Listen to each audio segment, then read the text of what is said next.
Bismillahirrahmanirrahim. Assalamualaikum warahmatullahi wabarakatuh. Waalaikumsalam warahmatullahi Alhamdulillah, Allahumma sholli ala sayyidina Muhammad wa ala ali sayyidina Muhammad. Allahumma rabbi shrah li sadri wa yassir li amri wahlul 'uqdatam min lisani yafqahu qawli. Kita hari ini alhamdulillah, Masya Allah, tabarakallah, kedatangan guru kita yang luar biasa, Koh Dondi Tan. Assalamualaikum Koh Dondi. Waalaikumsalam Apa kabar? Sehat? Masya Allah, alhamdulillah sehat. Gimana perasaan di bumi Lancang Kuning Riau? Masya Allah, senang sekali ya. Setiap kali ke Pekanbaru selalu berkesan Ustaz. Masya Allah. Masya Allah. Mudah-mudahan Koh Dondi sehat, panjang umur, berkah ilmunya. Beliau melalui jalur yang tidak dilalui banyak orang. Iya. Ngajak sholawatan, bagus. Ngajak sabar, ngajak zikir, bagus. Tapi jangan lupa dalam Islam juga diajarkan ud'u ila sabili rabbik, ajalah orang ke jalan Tuhan. Iya. Nah, jadi saya selalu bilang ad-da'i ilallah. Saya bilang saya ini bukan da'i ilallah. Saya ini cuman taklim, ngajar. Yang da'i ilallah itu yang ngajak orang dari jalan yang bukan jalan Allah ke jalan Allah. Masuk Islam gitu ya. Nah, itu yang da'i ilallah. Saya mau meluruskan. Nah, karena sekarang kalau udah ngajak orang dari luar ke dalam malah dianggap intoleran. Nah, ini jadi kita mesti luruskan lagi. Betul. Nah, mudah-mudahan saya ngikuti kajian-kajian Koh Dondi karena Koh Dondi ilmiah. Bukan saya ngatakan yang lain nggak ilmiah, ilmiah juga. Cuman bisa tenang, tidak emosi, tidak menggunakan kata-kata. Ternyata rahasianya diantaranya tentu saja pertolongan Allah. Rupanya Koh Dondi orang Yogyakarta. Orang Semarang. Semarang. Tadi cerita tentang Mbah yang di Jogja. Oh, itu nenek saya. Nenek di Jogja. Jadi lembut, bagaimana orang Semarang, Jogja, Jawa Tengah. Mudah-mudahan kita semua berdakwah dengan kelembutan. Wa qula lahu qawlan layyina. Ucapkanlah dengan kata-kata yang lemah lembut. La'allahu yatadzakkara aw yakhsha. Mudah-mudahan orang yang menjadi takut kepada Allah, menjadi beriman kepada Allah Subhanahu wa taala. Allahumma hdi qaumana, berikanlah saudara-saudara kami hidayah. Fa innahum la ya'lamun, karena orang salah karena tidak tahu. Wa ma adraka ma gospel. Apa itu gospel Koh Dondi? Tadi kirain baca ayat Quran, belakangnya gospel. Gospel itu kalau dilihat dari kata aslinya, dulunya dari kata God spell. God. Nah, dari kata God Tuhan, spell. Kurang lebih artinya sih sebenarnya bisa dikatakan seperti kata evangelion yang dari bahasa Yunani, atau dalam bahasa Arab kita kenal dengan kata Injil, yaitu kabar baik. Kabar baik. Kabar baik.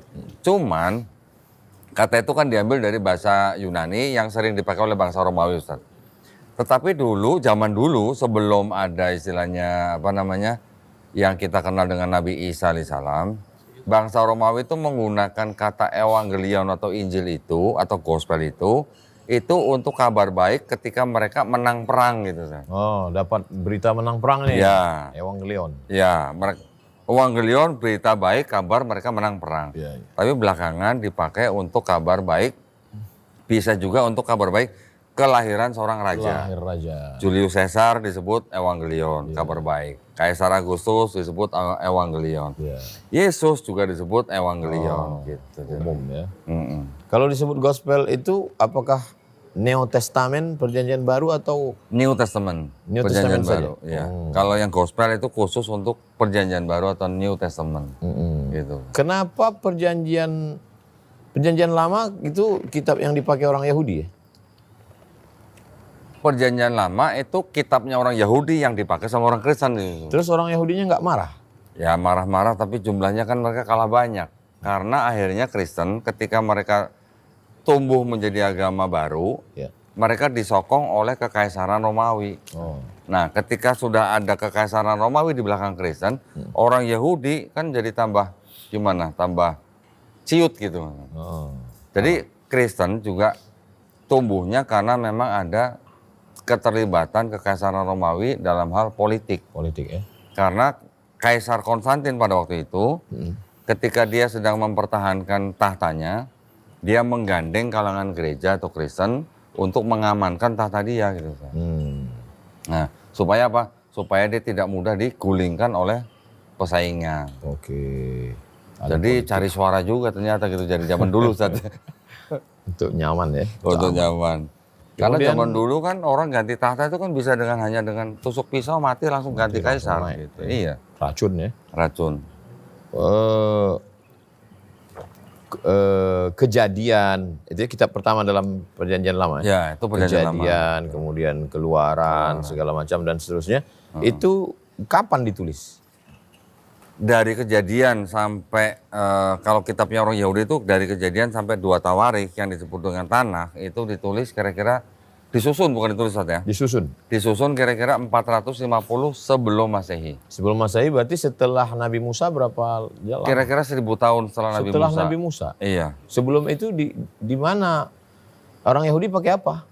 Selama 1000 tahun. Selama 1000 tahun itu orang Yahudi itu memelihara yang namanya Taurat dengan lisan gitu. Oh, Lisan. lisan. Orang Yahudi itu dikenal masak nyanyi, mau beternak nyanyi. Oh, pantasan dia joget-joget nyanyi-nyanyi itu ya? Iya, mau bercocok tanam nyanyi, mau perang pun nyanyi. Mirip India juga ya? Mirip, tapi yang dinyanyikan sama mereka itu kebanyakan adalah hukum-hukum Taurat, Ustaz. Oh, dilantunkan. Dilantunkan. Jadi, tapi tulisan-tulisan itu memang sudah ada, tapi masih terpencar-pencar. Ya. Dan kebanyakan berasal dari hikayat-hikayat. Ya.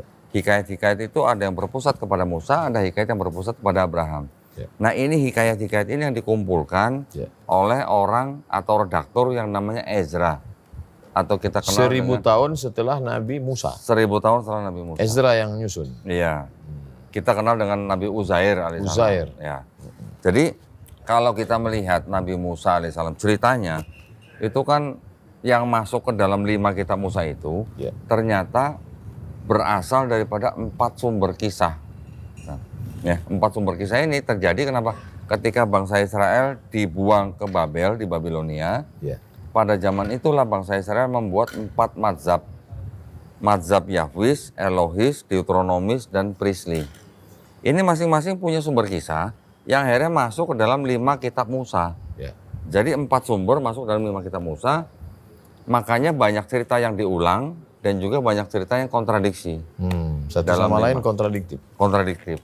Contoh ketika penciptaan manusia dan segala macam banyak kontradiksi. Nah, yang seperti itu kan sebenarnya bisa dikatakan tidak bisa dikatakan sebagai firman Tuhan gitu kan. Ini yang dipegang Yahudi sekarang.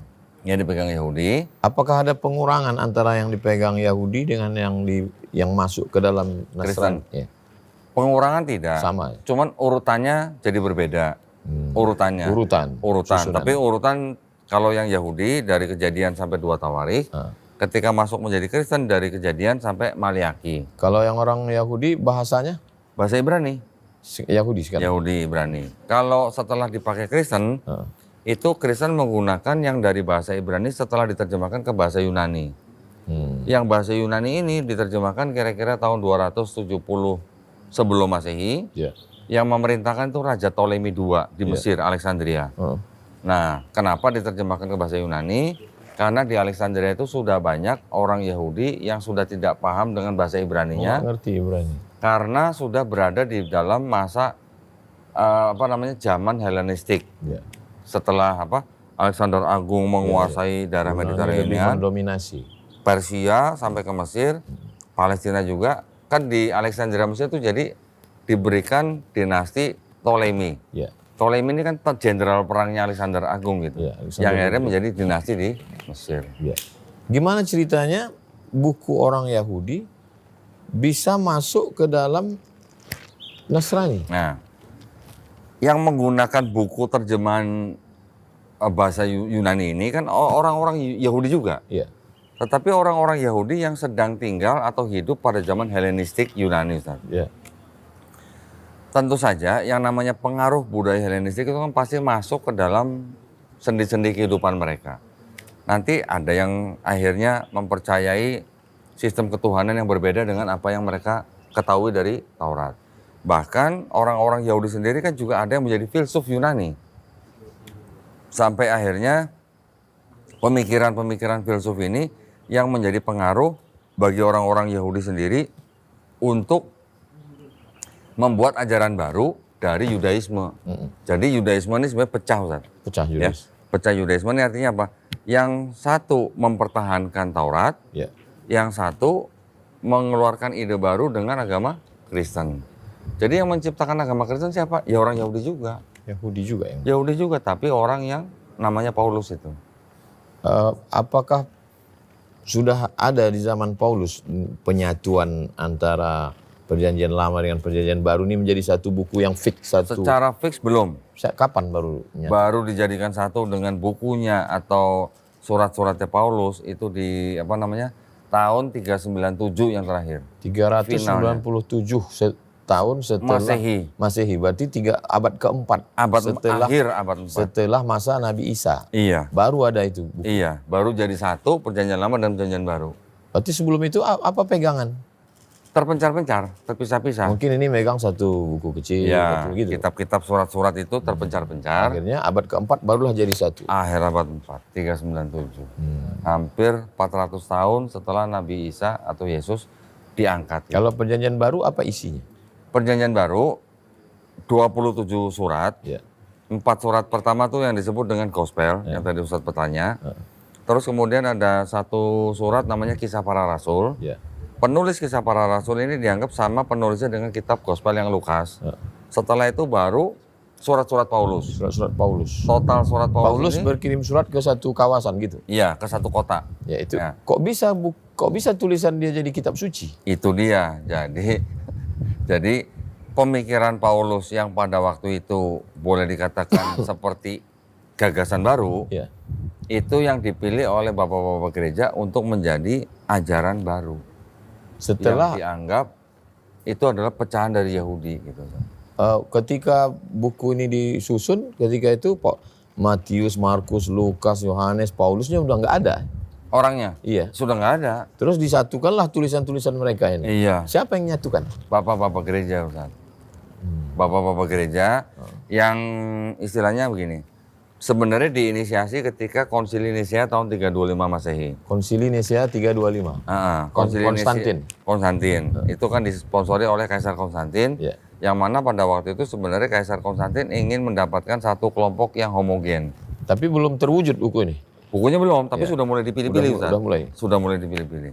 Akhirnya ketika Konstantin sukses menyelenggarakan Konsili Nicea 325, pada saat itulah Yesus dianggap mempunyai hakikat yang sama dengan Bapa.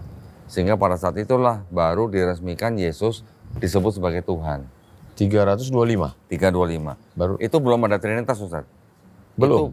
Itu baru Duinitas kan, baru Bapa dan Yesus. Roh Kudusnya belum.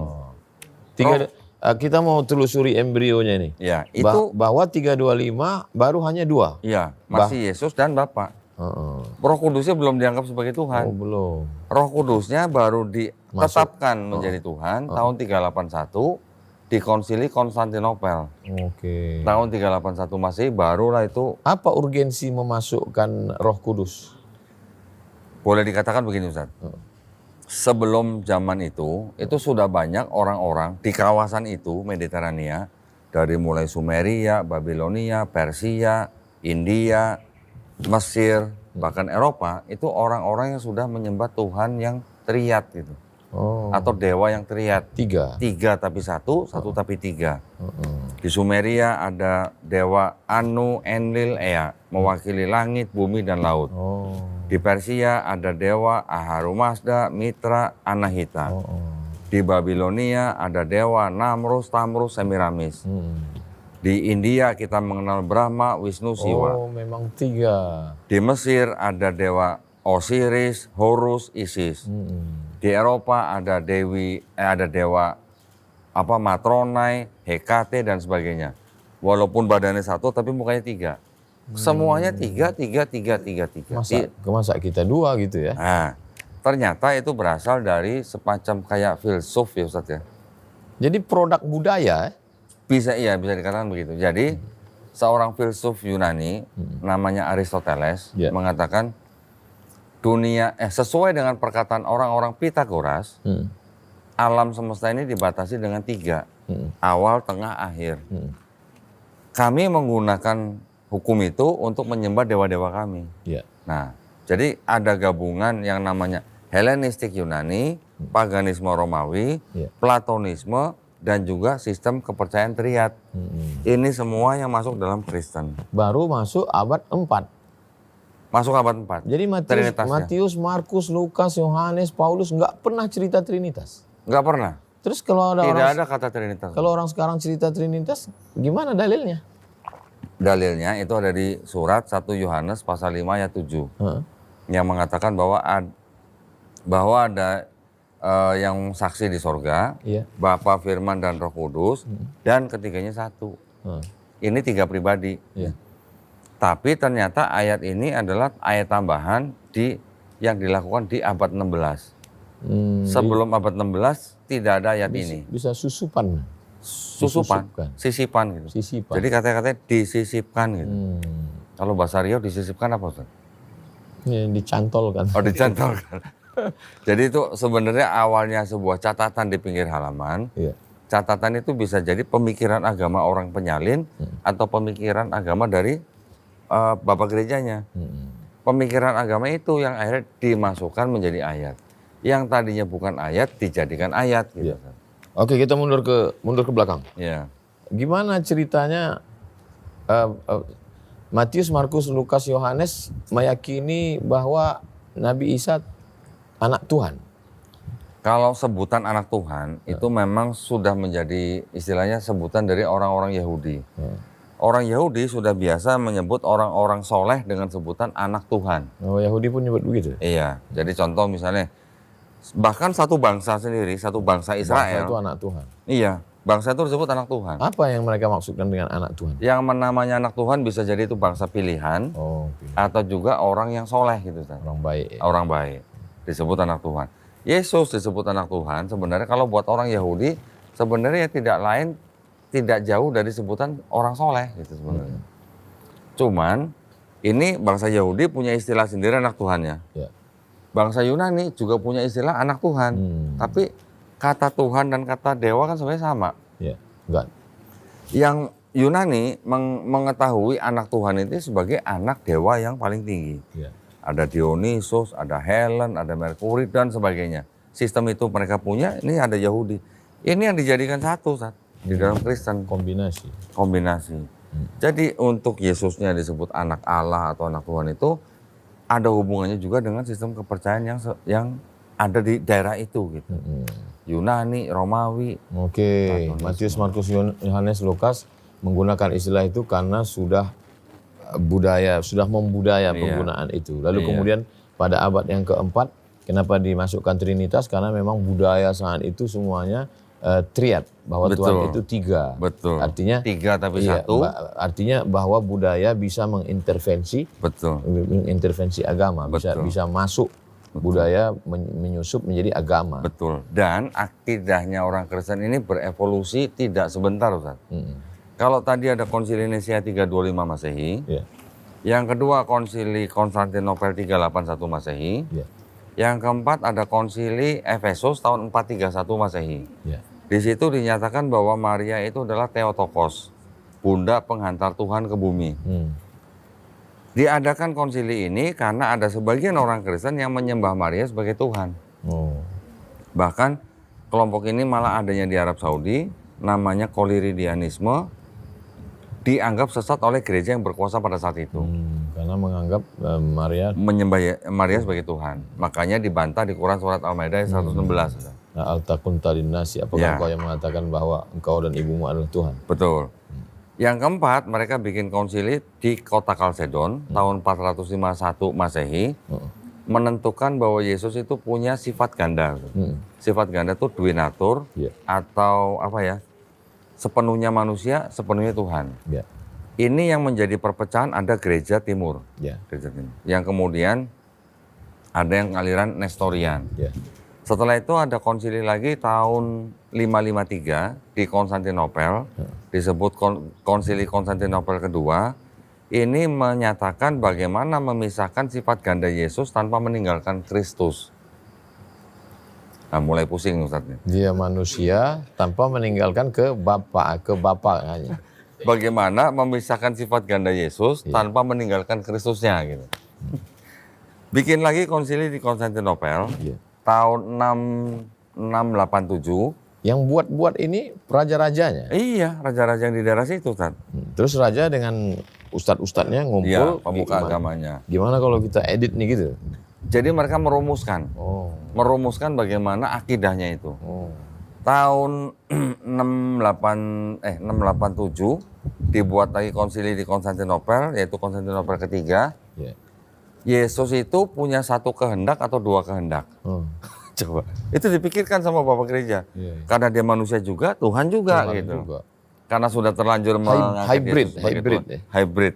Ya, listrik dengan minyak. Terus terakhir bikin lagi konsili di Nicea yang kedua. Itu disebut konsili Nicea 2 tahun 787. Yang sebelumnya tadi 681, ini sekarang 787.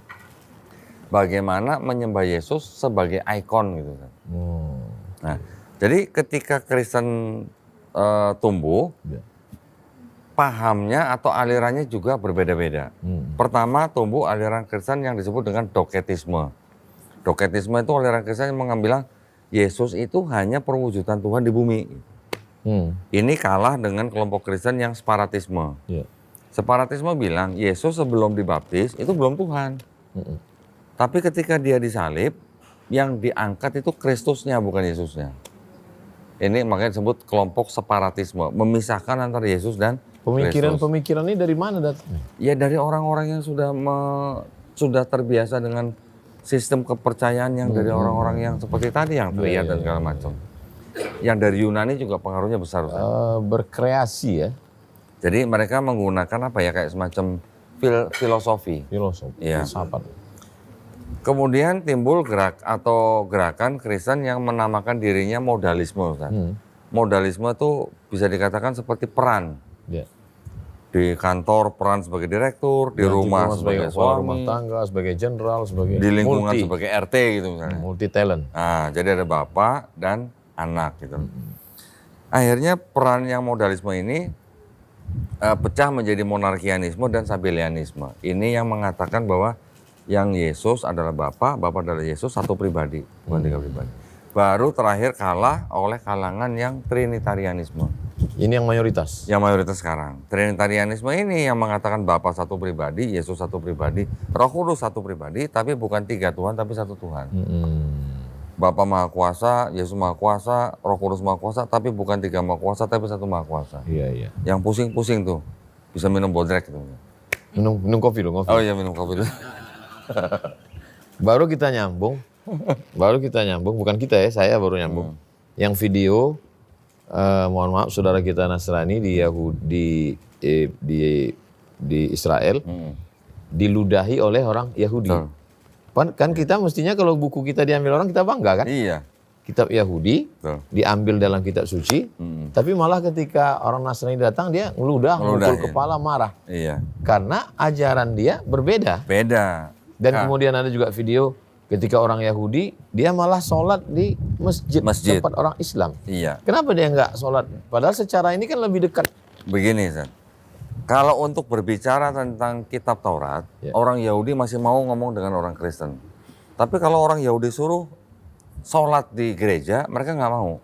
Kenapa? Karena mereka menganggap gereja adalah tempat menyembah berhala. Berhalanya siapa? Yesus. Buat orang Yahudi. Tapi kalau orang Yahudi tidak menemukan sinagog. Yahudi nggak boleh ada patung? Nggak boleh. Yahudi ketika dia tidak menemukan sinagog untuk tefillah, kalau dia nemu masjid, dia boleh masuk masjid. Pemuka agamanya mereka bilang, kalau kalian nggak nemu sinagog, boleh masuk masjid. Karena masjid adalah tempat menyembah Tuhan yang Maha Esa. Tapi kalau gereja, paling banter hanya kena bayangan gentengnya saja. Gitu. Itu mereka harus menjauh. Gitu. Ya? Jadi orang Yahudi, Ustaz, ketika mereka misalnya jalan di sebuah mall, ada pohon Natal, ngelihat aja nggak boleh, Ustaz. Nggak boleh ngelihat. Mereka harus cari jalan lain, muter. Kalau perlu muter gitu. Sampai begitunya. Jadi kenapa mereka begitu? Karena buat mereka yang dilakukan oleh Kristen dengan menyembah Yesus itu adalah sebuah hal yang baru yang tidak pernah diajarkan dalam keyakinan Yahudi, Nabi Musa. Gitu. Bukunya dipakai, tapi ajarannya ajaran perjanjian lama yang sangat bertolak belakang dengan perjanjian baru. Begini, kalau di perjanjian lama semua meyakini bahwa Tuhan yang Maha Esa itu bukan manusia. Tidak bisa jadi manusia, ya. Walaupun bagiannya sekalipun, tidak usah Dan semuanya. Musa pun bukan Tuhan. Musa pun juga bukan Tuhan. Iya, iya. Mereka menganggap Nabi Musa adalah pemimpin para nabi, nabi yang paling besar, tetapi tetap aja mereka tidak menyembah manusia sebagai Tuhan. Iya. Di Kristen, dengan pengaruh daripada Helenisme Yunani, paganisme Romawi, dan Platonisme, akhirnya mereka mengangkat Yesus sebagai sosok Tuhan karena ada pengaruh-pengaruh contoh seperti yang tadi, filosofi Yunani, Romawi, dan Platonisme. Jadi yang dianggap oleh Kristen, yang menjadi Yesus itu bukan Bapa ini, bukan Tuhan yang Maha Esa ini, Ustaz. Iya. Tapi hanya bagian daripada Bapa ini. Apa bagiannya? Firman-Nya saja. Hmm. Ini sebenarnya kalau kita bandingkan dengan Islam, Ya. sebenarnya mungkin ada kayak semacam garis yang mungkin transparan, Ustaz ya. Jadi gini, Ustaz. Mereka punya satu ayat di dalam Gospel Yohanes yang mengatakan begini.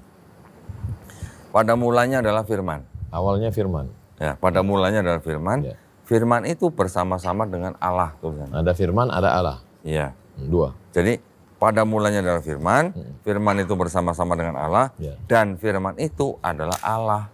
Firman itu adalah Allah. Nah, terus ada lagi ayat firman yang mengatakan, dan firman itu telah menjelma jadi manusia. Menjadi Ada firman, manusia. ada Allah, firman itu adalah Allah, menjelma jadi manusia. Iya. Nah, kalau kita di Islam memandang sosok Nabi Isa alaihissalam, Nabi Isa alaihissalam itu kan diciptakan hanya dengan firman Allah, hanya dengan kun. Kun fayakun. Semisal penciptaan Nabi Isa sama dengan penciptaan Nabi Adam alaihissalam. Nabi Adam diciptakan dari tanah liat, juga diciptakan dengan kun, maka jadi fayakun, kan gitu. Penerjemahan yang tadi yang Yohanes 1:1 itu sebenarnya boleh dikatakan kalau kita tidak mengkritisi susunan kata-katanya, Ya.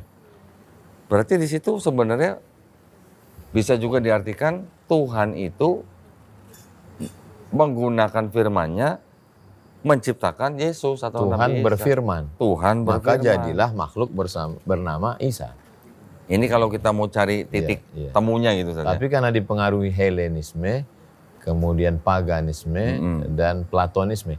Jadi ya mix ini ya, Betul. mix antara tiga. Nah, apa itu Helenisme, apa itu paganisme, dan apa itu Platonisme? Gini, Ustaz.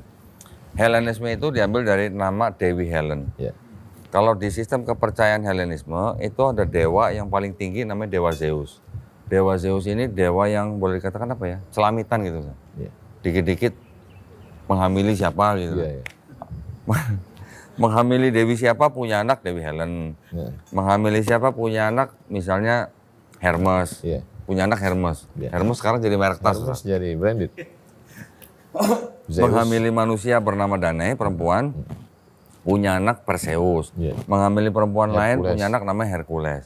Nah, sistem kepercayaan ini disebut dengan Helenisme yang menjadi budaya dari bangsa Yunani yang diterapkan di daerah Mediterranean ketika Raja Alexander Agung menguasai daerah situ. Masuk ke dalam, saling mempengaruhi Masuk ya. ke dalam. Itu Ya. Helenisme. Itu Helenisme. Kalau paganisme Romawi, Ya.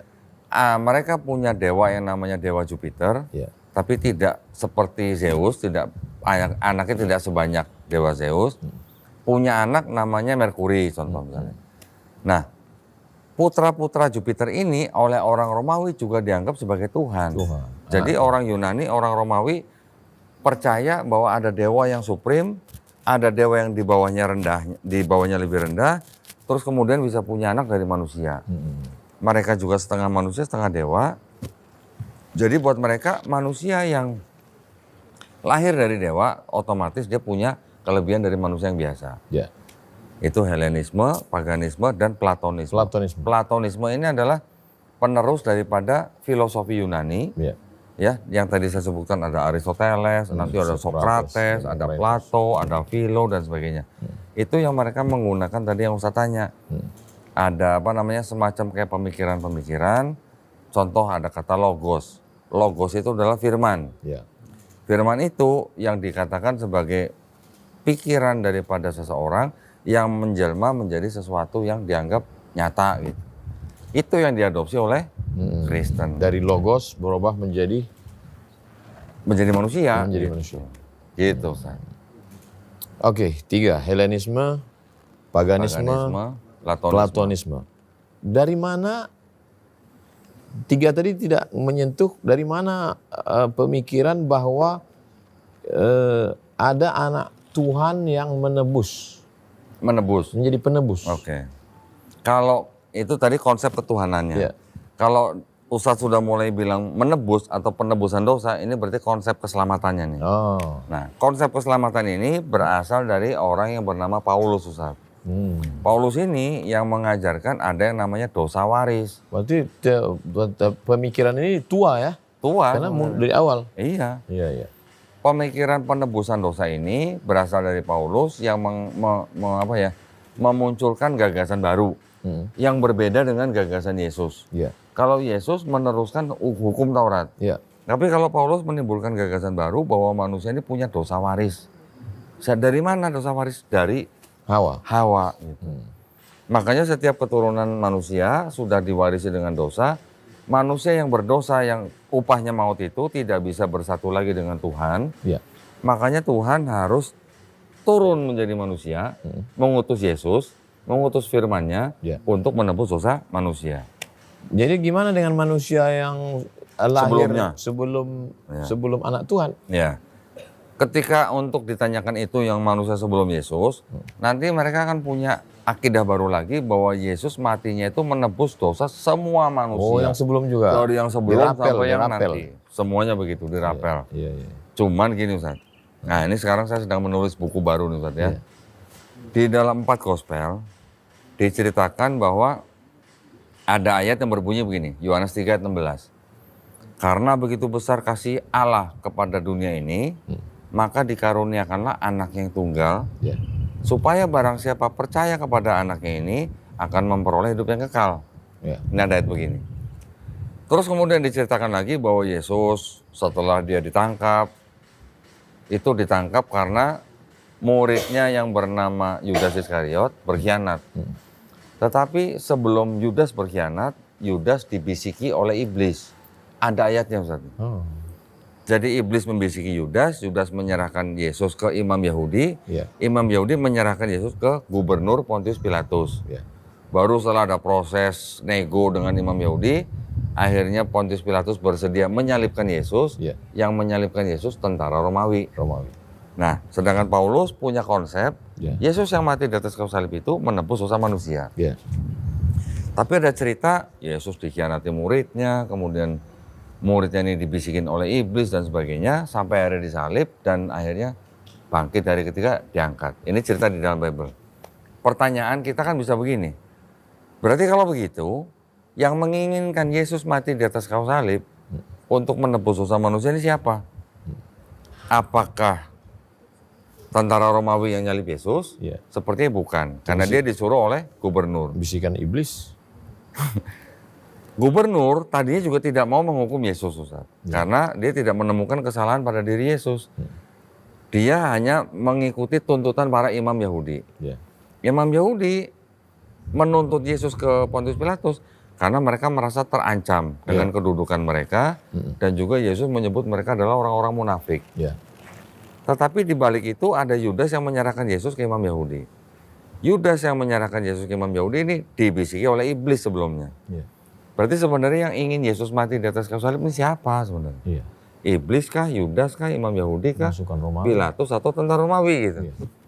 Di balik ini ada Yesus juga. Yesus juga pernah nego dengan Tuhannya atau Bapaknya bahwa jikalau bisa lalukanlah cawan ini daripadaku, sebab bukan kehendak lu yang jadi tetapi kehendakmu yang jadi. Cawan itu dilambangkan dengan lambang penyaliban, Ustaz. Kalau Yesus pernah nanya, jikalau bisa cawan ini dilakukan daripadaku, berarti kan seolah-olah Yesus sedang nego, kalau bisa saya jangan disalib dong. Nah itu. Berarti kan ada Yesus sendiri berarti nggak rela kalau dia disalib sebenarnya. Berarti kemauan yang 5 kelompok tadi. Tapi di atas Bapa memang dia karena saking mengasihi manusia, dia mengaruniakan anak yang tunggal supaya manusia ditebus dosanya. Berarti sebenarnya mastermind-nya siapa gitu, Ustaz? Ada tentara Romawi, Pilatus, imam Yahudi, Yudas, iblis, Yesus, dan Bapa nih. 7. Berarti mastermind-nya yang mana yang sebenarnya pengen Yesus mati di atas kayu salib? Dan ide ini, pikiran ini murni Paulus ya? Ternyata kalau kita lihat itu semua diajarkan oleh Paulus. Paulus yang mengajarkan. Berarti kalau begitu kan sebenarnya ini adalah ajaran yang belakangan gitu, Ustaz. Kalau kita analisis lagi, tentara Romawi nggak tahu kalau Yesus Setelah mati. masalahnya selesai, baru dimunculkan satu kesimpulan. Iya, betul. Yang kalau diurutkan kronologisnya nggak nyambung. Nggak nyambung. Kecuali misalnya dia bilang di awal, nanti aku pada akhirnya akan begini-begini Iya. untuk menebus kamu. Iya. Dia sendiri nggak ngomong, bahkan dia sendiri Iya. mau penawaran. Iya. Nah, surat-surat Paulus yang 13 itu tadi Ustaz, Iya. itu sebenarnya ditulis sebelum 4 gospel. Oke. Oh, lebih dulu surat. Lebih dulu surat Paulus. Surat Paulus itu ditulis kira-kira tahun 48 Masehi sampai 65 Masehi. Markus yang dari gospel itu baru ditulis paling awal tahun 65 Masehi. Ya. Berarti ini Paulus dulu nih yang nulis sebenarnya. Di dalam surat-surat Paulus Ini Matius, Markus, Lukas, Yohanes ada hubungan dengan Paulus? nggak ada. Nggak ada juga. Jadi Paulus yang menulis lebih dulu tidak pernah bercerita tentang bagaimana Yesus disalib. Tidak pernah bercerita ada orang yang sudah mati bangkit ketika Yesus bangkit. Karena dia sendiri belum ikut. Iya, tidak pernah cerita bagaimana Yesus lahir. Iya. Tidak pernah cerita bagaimana Yesus melayani. Iya. Tidak pernah bercerita bagaimana Yesus ditangkap. Iya. Jadi Paulus tidak pernah nyebut Matius, Markus, Lukas, Yohanes. Iya. Jadi ini seolah sebenarnya adalah tulisan yang benar-benar baru, Iya. tetapi kemudian diikuti dengan 4 gospel yang menceritakan kehidupan Yesus dari lahir sampai matinya. Jadi ini sebuah pantesan aja Paulus tidak pernah menyebut cerita di dalam Matius, Markus, Lukas, Yohanes karena memang itu sebenarnya adalah sebuah karya dari Paulus sendiri. Iya. Sejarah, budaya, cipta, karya manusia, Helenisme, Platonisme, paganisme, Paulus campur semua, akhirnya jadilah satu yang fix, Iya. final. Betul. Lalu barang yang final ini toh pada akhirnya pecah juga. Iya. Menjadi ortodok, menjadi katolik, menjadi protestan. Gimana cerita ortodok dengan katolik? Nah, ketika di abad keempat yang tadi saya cerita ada konsili Kalsedon, Ustaz, Ya. itu gereja itu disebut dengan gereja patriarki. Mempunyai 5 kota pusatnya mereka, yaitu di Roma, Alexandria, Yerusalem, Antiok, dan Konstantinopel. Ketika mereka sudah menjalankan gereja patriarki ini, barulah di tahun 1054 mereka pecah karena apa? Karena masalah manajemen pemimpin gereja. Kemudian masalah akidah juga ada perbedaan. Kalau orang ortodok bilang, Roh Kudus itu berasal dari Bapa saja. Roh Kudus berasal dari Bapa Saja. Kalau Katolik bilang Roh Kudus itu berasal dari Bapa dan Anak. Gitu. Oke. Nah ini masalah akidah lagi kan. Gara-gara itu mereka pecah tahun 1054. Katolik melanjutkan tradisi sebagai gereja Barat di bawahnya Banyak mereka. juga ikhtilafnya. Banyak. Di bawahnya mereka membawahi gereja-gereja Latin. Iya. Kalau yang ortodok membawahi gereja-gereja Timur. Tahun 1054. Kemudian tahun 1516 yang tadi mungkin saya cerita di masjid bahwa ada seorang juga petinggi gereja mereka sendiri Katolik, Martin Luther, memprotes gereja sendiri karena buat dia pengampunan dosa itu urusan pribadi antara manusia dan Tuhan. Nggak perlu pakai surat Tidak pengantar. tidak perlu surat sertifikat gitu lah. Sertifikat. Nah, timbullah Kristen Protestan Ya. di abad 16. Setelah itu yang Protestan diprotes lagi orang-orang yang di dalamnya. Setelah mereka menjadi lebih banyak orang-orang tidak setuju pemikirannya, pecah lagi di bawahnya. Ya. Ada aliran Lutheran, ada aliran Anglikan, ada aliran Calvinis, ada aliran Baptis, ada aliran Metodis dan sebagainya. Oh, pecah. Justru yang di bawah Protestan ini yang jauh lebih banyak sekarang. Banyak lagi. Sampai ada karismatik dan sebagainya. Iya. Yang paling banyak pecahnya justru yang di Protestan. Karena setiap orang bisa berijtihad ya. Iya, ketika mereka punya pemikiran agama sendiri, mereka menonjolkan suatu hal yang unik buat mereka, udah keluar jadi aliran baru. Iya. Seperti itu. Kohdondi kan pernah di dalam. Mm-mm. Beda sama orang sekedar belajar kan. Mm-mm. Apa yang paling sulit difahami? Yang paling umum ya, Ustaz, ya. Yang paling umum, yang paling sulit dipahami yaitu cuma Trinitas sebenarnya. Memahami Trinitas. Karena kalau kita mau mencoba memahami dengan cara apapun, dengan analogi apapun, itu semuanya nanti akan kembali menjadi misteri. Ketika kita sudah sampai ke kata misteri, Sudah, itu udah Allah Bapa Rohul Kudus. iya, kembali lagi nanti ke Helenisme lah, orang-orang yang sebelumnya gitu. Ya, karena ibarat apa kita udah sampai di ujung sungai, mundur ke belakang, nanti masuknya lagi ke awal-awal muara-muaranya. Iya. Ke Helenisme, ke paganisme. Betul gitu. Tapi biasanya kalau ada orang luar yang ngaji, yang mengkaji, kemudian ketika nggak paham, ya itu karena kamu nggak dapat bimbingan Roh Kudus. Jamahan gitu katanya. Hah? Belum Nggak dijamah dijamah, Roh Kudus belum gitu. dijamah. Iya. Bilangnya belum dijamah gitu. Biasanya jurus ampuhnya gitu ya. Jurus ampuhnya begitu. Karena kalau sebuah pertanyaan tidak bisa dijawab oleh kalangan pemuka agama mereka sendiri, mereka akan bilang apa? Imani saja. Rata-rata begitu. Iya. Kalau sudah imani saja, mau ngomong apa? Habis dogma. Sudah nggak ada ilmiahnya gitu. Itu. Jadi titik temunya pada Trinitas. Trinitas, biasanya gitu. Apa motivasi Paulus membelokkannya ajaran Isa? Dia misalnya dia raja, dia bukan raja, dia bukan orang politik. Apa untungnya buat dia? Tapi pada akhirnya dia mati juga kan, martir. Matinya malah dipenggal oleh Kaisar Nero tahun 65 Masehi. Kenapa Nero nggak setuju dengan Paulus? Kalau Kaisar Romawi kan suka-suka dia Ustaz ya. Panco, nggak senang Panco, apa dikit penggal gitu. Karena waktu itu dianggap bahwa Paulus yang membuat orang yang melawan Kekaisaran Romawi. Berbahaya bagi kekuasaan politik. Begitu ada berbahaya dikit, pancung atau penggal gitu. Tapi kalau ditanya perbedaan ajaran antara Paulus dan Yesus, ini sebenarnya adalah perbedaannya ada di konsep keselamatannya Ustaz. Konsep keselamatan? Keselamatan, yang tadi ada dosa waris itu. Yesus tidak pernah mengajarkan itu. Tetapi itu kalau murni ijtihad Paulus ya? Iya. Tetapi kalau mau ditelusurin apakah Paulus pernah mengajarkan Trinitas, ini juga meragukan. Enggak juga. Enggak juga, karena yang ada ayat tidak asli itu bukan tulisan Paulus. Bukan, dia datang belakangan. Belakangan. Yang Paulus sendiri dia tetap menganggap bahwa Tuhan cuma satu. Theos, junjungan cuma satu, Yesus. Gitu.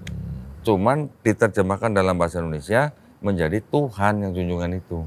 Yang Tuhan, harusnya Tuhan menjadi Tuhan. Awalnya Tuan.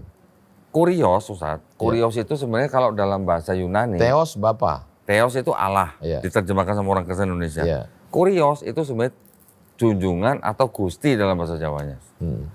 Kalau Gusti kan ditujukan kepada manusia kan harus manusia. Kita juga bisa menyebut Gusti Allah untuk Tuhan Yang Maha Esa. Tapi kalau ditujukan kepada yang benar-benar manusia kan harusnya manusia. Tergantung konteks. Konteksnya manusia ya manusia gitu. Junjungan gitu. Junjungan saya. Harusnya Gusti Isa gitu harusnya. Atau Gusti Yesus gitu. Dalam bahasa Jawanya ya. Tetapi diterjemahkan dalam bahasa Indonesia Tuhan Yesus. Padahal, kalau kita baca 4 gospel, Yesus sendiri tidak pernah mengaku sebagai Tuhan. Satu pun nggak ada? Tidak ada. Bahkan Yesus mengaku sebagai nabi. Ada ayat yang berbunyi begini. Seorang nabi dihormati di mana-mana kecuali di rumah sendiri. Itu sedang bercerita ketika Yesus ditolak di Nazaret. Berarti kan Yesus menganggap dirinya sebagai nabi. Yang ditolak di rumah sendiri. Yang di rumah ditolak di mana-mana kecuali di rumah sendiri.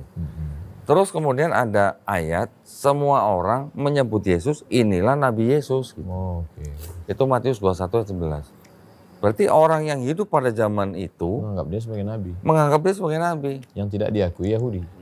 Iya. Nah sekarang aja orang Kristen menganggap Yesus sebagai Tuhan Yesus. Belakangan ya.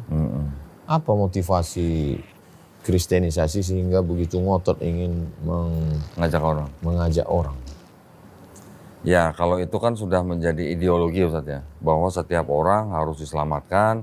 Ya karena ada beberapa agama yang ya dia nggak ngotot gitu. Kamu mau ikut. Tapi ini kan ngotot. Iya.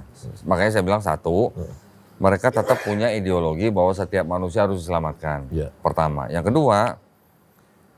Orang-orang Kristen itu juga masih mengut perpuluhan Ustaz. Perpuluhan tahu sendiri nih. 10% dari gaji mereka setiap bulan. 10%? 10%. Semua mazhab? Tidak semua kalangan mereka memungut perpuluhan. Tetapi yang menjadi proyek utama atau alasan utama adalah karena mereka ingin menyelamatkan semua jiwa supaya masuk surga. Itu teologinya mereka begitu. Yang enggak selamat berarti gimana dia masuk neraka. Di akhirat masuk neraka. Masuk neraka. Mereka ini apa istilahnya? Kalau mereka bilangnya orang tak percaya. Orang tak percaya. Atau orang di luar Kristus. Orang tak percaya kan kafir. Kafir. Di kitab mereka juga ada tulisan kafir. Iya, kafir. Ada. Makanya kalau ada larangan. Berarti sebenarnya kita kafir. Buat mereka kafir. Karena nggak percaya kan. Betul. Dan kita nggak marah kan. Nggak marah. Bahkan mereka juga menyebut kita sebagai domba-domba yang tersesat. Iya. Menyebut kita binatang malah. 2 kali, kafir sama domba. Iya. Kita menyebut orang di luar Islam kafir. Iya. Kita nggak menyebut mereka binatang yang tersesat ya. Iya. Walaupun sebutan domba tersesat itu adalah kiasan atau alegori. Tapi ya bagaimana ya. Di dalam kita mereka sendiri menyebut orang di luar Kristen kafir. Iya. Mereka sendiri menyebut orang di luar Kristen sebagai domba yang tersesat. Apa yang paling ingin Kohdon disampaikan? Gini, saya ingin membuktikan kepada mereka dan alhamdulillah saya sudah mempunyai dokumen-dokumennya. Literasi-literasi semua sudah saya dapat bahwa agama Kristen itu adalah agama yang meneruskan orang-orang yang sebelumnya menyembah yang triad. Jadi saya ingin mengatakan bahwa Evolusi dari triad. ya penerus agama pagan gitu. Pagan itu kan artinya begini, paganisme itu kan artinya kepercayaan bahwa di setiap elemen bumi ini itu ada penguasanya. Laut ada penguasanya, langit ada penguasanya, gunung ada penguasanya, bumi ada penguasanya. Seperti itu yang diteruskan oleh Kristen zaman sekarang. Gitu. Ya, jadi dengan dengan bukti-bukti dari kalangan mereka sendiri. Iya. Terbukti bahwa mereka sebenarnya adalah penerus agama pagan. Orang-orang sebelumnya. Itu yang mungkin yang disebutkan dalam Quran surat At-Taubah, Ustaz. Ketika kaum Yahudi menyebut Uzair putra Allah, kaum Nasrani menyebut Isa putra Allah. Mereka melakukan itu karena mengikuti perkataan orang-orang kafir sebelumnya. Nah itu maksud saya. Itu bukti kebenaran Quran yang bisa kita lihat di dalam karena mereka mengadopsi kopi dari orang-orang yang ada sekitar mereka ketika itu. Betul. Belum lagi kitabnya mereka mengadopsi dari novel-novel sebelumnya. Homer, Euripides, tentang Raja Odyssey, tentang Dionysus, anak Dewa Zeus. Novel-novel itu masih ada teks asli. Teks Yunaninya masih kalau ada. Misalnya mau komparasi. Ini bisa. Yang ada di novel, ini yang ada. Bisa. Ini yang ada di novel, ini gitu ya. Bisa. Jadi saya ada bukunya, ya yang dari karangan Homer. Itu bisa dibandingkan cerita Odyssey begini, cerita Yesus begini di dalam Markus. Odyssey cerita tentang, dia sebetulnya bercerita tentang apa? Tentang Dewa-dewa. Iya, jadi bukan gini. Jadi Odyssey itu adalah seorang raja yang dimintain tolong oleh temannya. Salah satunya adalah Achilles untuk menghancurkan kota Trojan. Ada cerita pangeran kota Trojan itu menculik istri daripada raja kerajaan apa gitulah. Cuman dibantu oleh Odyssey dihancurkan kota Trojan. Setelah itu dia baru pulang ke kerajaan Iliad. Cerita Odyssey ini yang diambil oleh penulis Markus. Contoh misalnya. Diceritakan Odyssey ketika itu mempunyai beberapa pengikut. Diambil oleh penulis naik Markus. Kapal, diambil oleh penulis Markus. Bukan Markus yang ngambil. Penulis Markus itu bukan yang bernama Markus. Bukan Markus. Bukan. Penulis Markus bukan Markus. Bukan. Berarti penulis fiktif. Nama penulisnya anonim. Penulisnya adalah anonim. Contoh lagi ketika Yesus kakinya diurapi dengan minyak oleh seorang wanita. Itu diambil dari ceritanya Odyssey yang juga kakinya diurapi dengan minyak oleh seorang wanita. Makna diurapi itu apa? Dibaluri, Ustaz. Dibaluri. Pakai minyak ya. Ada kesamaan gitu. Ketika menemukan ada orang yang kerasukan setan, itu juga ada. Jadi cerita-ceritanya tuh ceritanya diambil, tapi nama orang dan nama tempatnya diganti. Nah, itu metodenya disebut dengan mimesis. Jadi penulis kitab Markus mengadopsi novelnya Homer yang bercerita tentang Odyssey. Penulis kitab Yohanes mengadopsi cerita tentang Dionysus, tulisannya Euripides. Saduran novel menjadi kitab suci. Cerita kita ini dari jam 8 sampai jam 9 sekarang itu menembus 3 sampai 5 abad. Dari mulai Yunani, Helenisme, masuk ke Eropa, paganisme, masuk ke Platonisme, kemudian paus dari mulai antah berantah yang masih berserakan sampai menjadi satu, sampai menjadi pecah lagi menjadi Katolik, denominasi yang ini segala macam Protestan, sampailah sekarang. Dulu ya silakan Anda di musola Anda, di surau Anda, kami di sini, dan kita nggak mau tahu, dan orang pun nggak mau tahu tentang apa yang kita bahas di sini. Tapi hari ini, apa yang dibicarakan saudara kita di sana, ternyata di streaming. Kita di sini juga. Iya. Akhirnya mau nggak mau, suka nggak suka, anak kita, adik kita, dia akan nonton, dan tetangga kita juga. Karena kita sudah tinggal di kampung yang sangat kecil, yang semua terdengar. Apa yang mesti disiapkan seorang muslim? Yang paling utama disiapkan seorang muslim tentu saja iman dan akidahnya dulu, Ustaz. Untuk menjaga itu berarti kan kita harus punya pengetahuan tentang agama mereka. Kenapa kok kita khusus membahas agama Kristen? Karena agama Kristen dan agama Islam ini sebenarnya agama misi dua-duanya. Misi ini. Perintahnya di dalam Kristen apa? Karena itu pergilah, jadikanlah semua bangsa muridku, baptislah mereka dalam nama Bapa dan Putra dan Roh Kudus.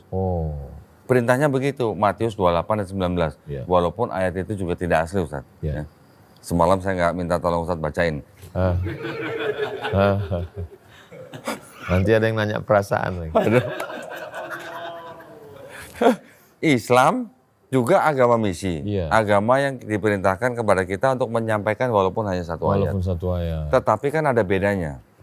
Kalau di Islam kita mengenal, saya potong. Ya. Itu kenapa terjadi clash? Karena masing-masing dua-duanya misi. Iya. Tetapi kan di Islam kita mengenal la ikraha fiddin.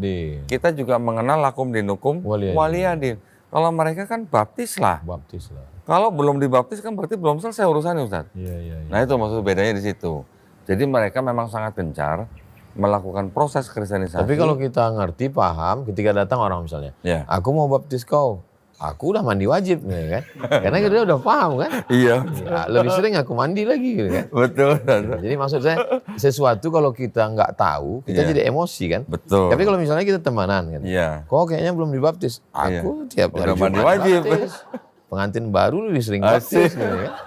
Jadi sesuatu itu nyantai aja, nggak perlu emosi. Baru saya paham kuncinya kenapa Kohdondi nggak emosi, karena dia punya banyak peluru. Betul, karena kita tahu dalemannya mereka, dalemannya mereka mengadopsi dari mana. Jadi itu semua saya udah tahu. Nyantai aja. Nyantai. Gitu, Ustaz. Jadi pentingnya anak-anak kita baca, ngerti, paham. Betul. Yang baca buku Kohdondi, insya Allah dicetak. Yang nggak baca, malas baca, tinggal tonton Kohdondi Tan, subscribe, like, share, and comment. Dulu saya kan akhirnya... Apa usaha yang Kohdondi lakukan dalam dakwah, yang jalur Kohdondi ini? Ya, jadi kan gini, Ustaz. Ketika kita melakukan melakukan tugas dengan cara berdebat dengan para pemuka agama mereka, kan kita berharap itu ada nilai edukasi yang bisa ditonton oleh umat Islam dan kalangan mereka. Setelah kita melakukan itu, kira-kira setahun belakangan ini, itu sekarang jadi banyak orang yang pengen datang ke tempat kita, Ustaz. Datang ke studio, Garda Mualaf Indonesia. Garda Mualaf Indonesia, alamatnya di Jakarta Timur.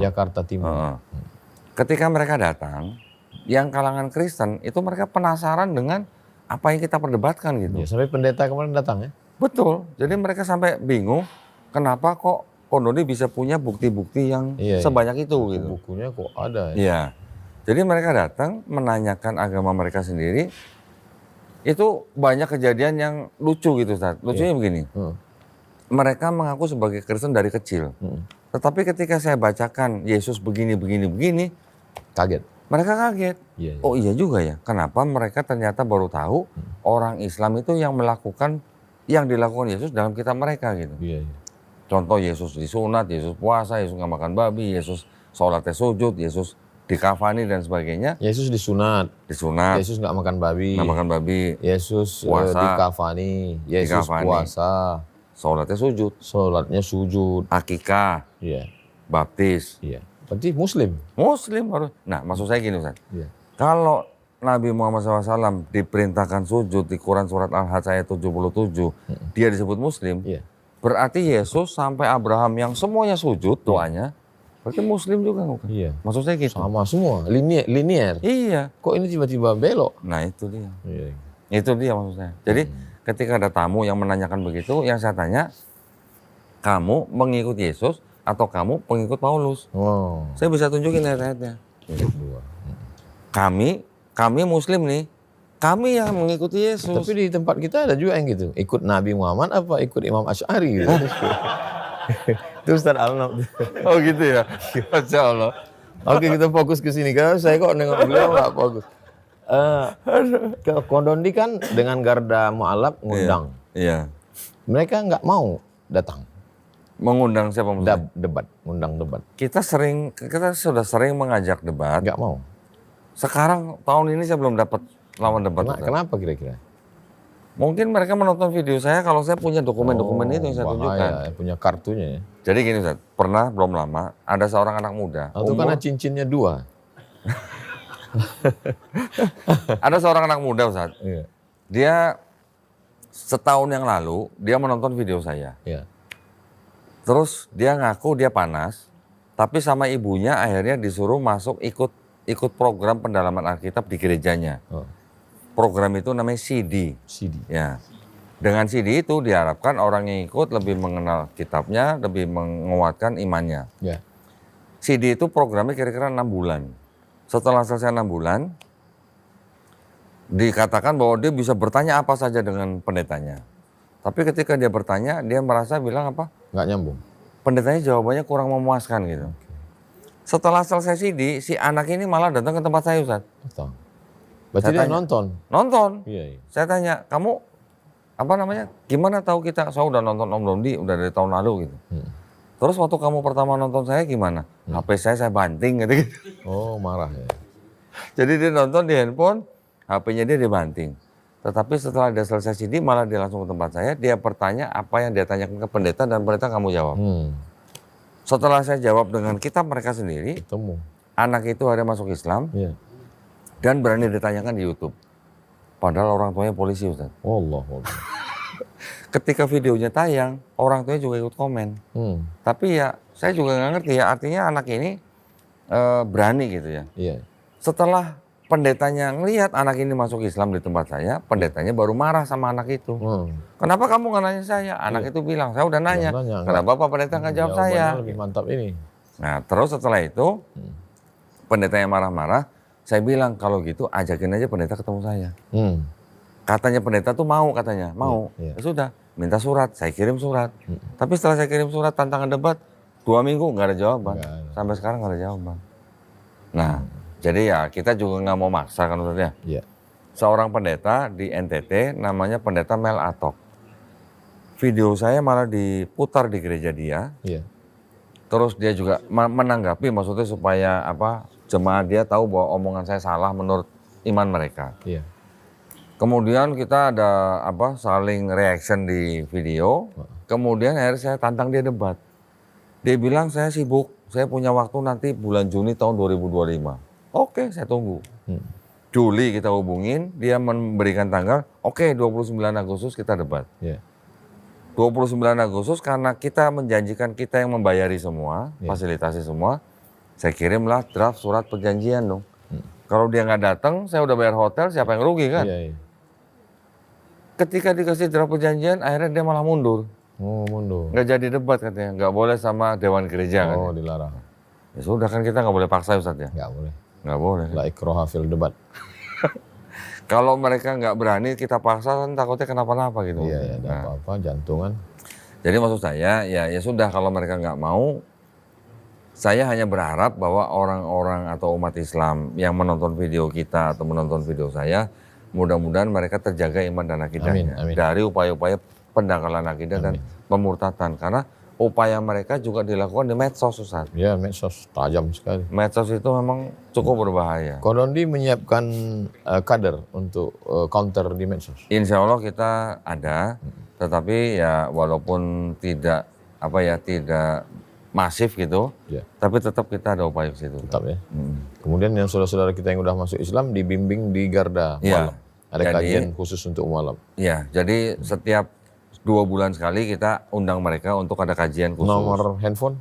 yang bisa dihubungi? 0896 0896 30 300 300. 30 300 300. Ya, namanya Melisa. Melisa. Tetapi setiap orang yang masuk Islam di tempat kita, Ustaz, Ya. itu mereka akan kita kirimi guru privat ke rumah masing-masing. Allahu Akbar. Setiap minggu 2 kali. Ya. Ya, 1 kali 90 menit. Ya. Mereka harus belajar sholat, belajar ikro sampai bisa baca Quran. Masya Allah. Dan mereka tidak ada yang perlu dibayar. Bahkan yang belum sunat kita sunatin gratis. Allahu Akbar. Yang belum nikah kita nikahin gratis. Masya Allah. Kalau mau nikah. Masya Allah. Kalau ada calonnya ya. Iya, iya. Kita jadi kerjasama dengan salah satu pesantren dekat kita Iya. yang bisa menikahkan. Iya. Kita juga bekerjasama dengan klinik yang bisa menyunatkan. Iya. Kita kerjasama dengan lembaga yang menyediakan guru-guru ikro. Gitu. Setelah Kohdondi menjadi Muslim, apa yang Kohdondi rasa berat? Berat. Ya. Berat apa ya? Kalau berat kan istiqomah ya Ustaz. Istiqomah. Kalau yang ringan kan istirahat ya Ustaz. Istirahat. Istiqomah berat ya. Ya, jadi kita menjaga istiqomah itu kalau kita dengan ketulusan Ya. jadi ringan. Jadi ringan. Kalau dengan Istiqomah obatnya ketulusan. tulus. Tulus. Kemudian melihat saudara Muslim setelah masuk Islam, Muslim ada rasa dalam hati, kok gini ya gitu. Apa hal yang kok gini supaya kami, saya mengatakan kami, supaya memperbaiki diri. Mana tahu ada saudara kita yang baru masuk Islam, setelah masuk Islam dia ngelihat kok gini ya gitu. Ada juga yang begitu Ustaz ya. Tapi kalau saya tidak mau terlarut dalam perbedaan-perbedaan yang ada dalam umat Islam.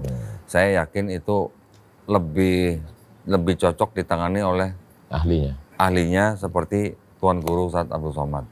Tapi kalau yang saya prihatin itu adalah tentang bagaimana orang-orang Islam yang sekarang masih memandang kitabnya orang Yahudi dan orang Kristen itu sebagai Taurat dan Injil yang dimaksud Quran. Oh, ini Taurat yang dibawa Musa, Ya. Nabi Musa, ini Injil yang dibawa Nabi Isa. Ya. Itu fatal ya. Itu fatal. Makanya itu yang pertama tadi kita buka awal. Betul. Wa ma adraka ma gospel. Betul. Jadi saya tidak mau umat Islam menganggap bahwa kitabnya orang Yahudi itu adalah Taurat yang dimaksud Quran atau kitabnya orang Kristen itu adalah Injil yang dimaksud Quran. Ya, tepat sekali karena kalau begitu nanti orang kan bawa kamu percaya kepada Nabi Musa, ya. Nabi Musa bawa apa? Bawa Taurat. Betul. Percaya Nabi Isa, iya. Nabi Isa bawa Injil. Ini Taurat, ini Injil. Kamu sih suruh percaya sama ini kan? Betul. Itu yang dilakukan oleh kalangan mereka dengan menyebutkan bahwa di dalam Islam ada yang namanya Islamic Dilemma. Nah, di Quran menyebutkan Taurat dan Injil. Tetapi kalian kenapa tidak mau percaya kitab kami? Gitu katanya. Apalagi ditambah yang aliran-aliran baru pakaiannya pakai hijab, Betul. kaligrafinya ya abana, Betul. pakai bahasa Doa Arab, Bapak kami pakai bahasa Arab. sholat. Betul. Ya, Jadi itu yang saya concern supaya umat Islam sadar sadar. bahwa yang dimaksud Taurat dan Injil itu bukan itu. Ini adalah kompilasi dari tulisan, dari novel, dari budaya, Saduran. Iya. sisipan, susupan. Susupan. Kira-kira gitulah. Ada yang ingin Kohdondi sampaikan? Yang ingin saya sampaikan adalah mudah-mudahan kita semuanya bisa menjaga iman dan akidah kita, ya, supaya kita semuanya dilindungi dan dirahmati Allah Subhanahu wa taala. Dan saya sangat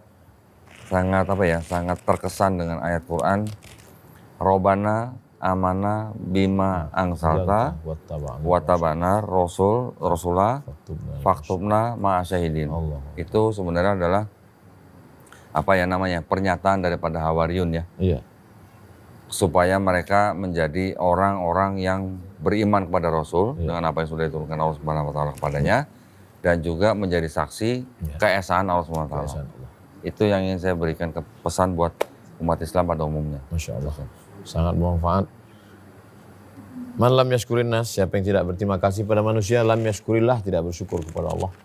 Hanya Allah yang dapat membalas budi baik Kohdondi beserta istri, beserta keluarga, tim yang datang jauh-jauh dari Jakarta ke Pekanbaru. Enggak jauh, cuma 1 jam 20 menit. Bagi orang Sumatera ini jauh sekali. Orang kalau udah nyebut, di mana Sumatera? Iya. Nah, jadi mau datang kemari, Masya Allah. Yang pernah datang pun juga kalau ditanya, gimana Riau? Panas sekali. Oh panas. Makanya kita pakai jaket untuk menunjukkan bahwa Riau dingin. Tidak panas. Nggak panas. Saya aja pakai jaket. Karena pagi-pagi sudah. Jazakumullah khairal jaza. Wa iyyakum. Mudah-mudahan sehat walafiat. Amin. Ilmunya bermanfaat, buku-bukunya jadi cepat, kemudian lembaga Garda Mu'alaf bisa mengayomi, melindungi, mendidik, menyelamatkan umat ini insyaallah. Al-hazihi niat untuk niat yang baik ini. Al-Fatihah. A'udzubillahi Bismillahirrahmanirrahim. Bismillahirrahmanirrahim. Alhamdulillahirabbil alamin arrahmanir rahim maliki yaumiddin. Iyyaka na'budu wa iyyaka nasta'in shiratal mustaqim. Shiratal ladzina an'amta 'alaihim ghairil maghdubi 'alaihim waladdallin. Amin. Allahumma shalli ala sayyidina Muhammad wa ala ali sayyidina Muhammad. Ya Rabbi bil Mustafa balligh maqasidana. Waghfir lana ma madha ya wasi'al karam ya qadiyal hajat ya rafi'ad darajat. Ya muqallibal qulub tsabbit qulubana ala dinik wa ala ta'atik. Wa sallallahu ala sayyidina Muhammad wa ala alihi wasallam. Walhamdulillahirabbil alamin. Alhamdulillah. Terima kasih Bapak Ibu, Abang Kakak Adik, sahabat jamaah dimanapun berada.